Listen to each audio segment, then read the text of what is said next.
கஷ்டப்பட்டு ஜனநாயகத்தில் ரொம்ப பாடுபட்டு வாங்கியிருக்காரு. இப்படியாப்பட்ட ஒரு தலைவர், இளம் தலைவரை இன்னும் 30 வருஷத்துக்கு ஒன்றுமே பண்ண முடியாது.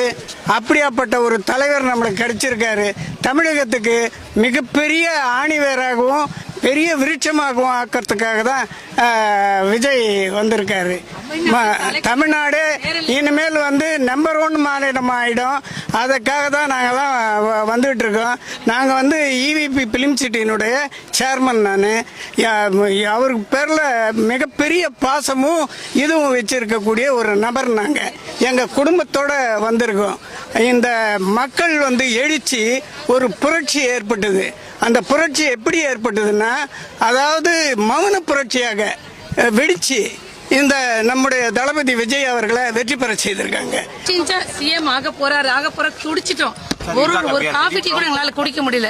எந்த நிமிஷம் சிஎம்னு ஒரு நியூஸ் வந்ததோ அப்பதான் பொங்கி எழுந்துட்டோம். அம்மாக்கு போன் பண்ணோம், சாருக்கு போன் பண்ணோம், அண்ணாக்கு போன் பண்ணோம். அவ்வளோ ஒரு சந்தோஷப்பட்டுக்கிட்டோம். அளவுக்கு அதிகமான சந்தோஷம் எங்களுக்கு. எந்த எக்ஸைட் ஆயிட்டோம்.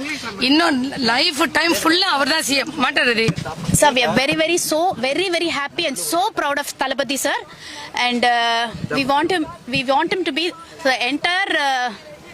We want to become அழுகதான் வருது. என்னால பேசவே முடியலங்க.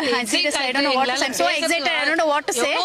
But ரொம்ப ஹாப்பியா இருக்கேங்க. எனக்கு பேசுறதுக்கு வார்த்தையே இல்ல. I don't know what to say. We are very happyங்க. Thank you so much. After the result came out and finally No. We were very confident that Thalapathy Vijay sir is going to come. So there was no doubt about it. So we were very confident, sir. யாராலையும் மாத்த முடியாது. கடவுளே நினைச்சாலும் மாத்த முடியாது. வருஷத்துலயே முதலமைச்சர் அப்படிங்கிற பொறுப்புல வந்திருக்காங்க விஜய் சார். ரொம்ப மகிழ்ச்சியா இருக்கு.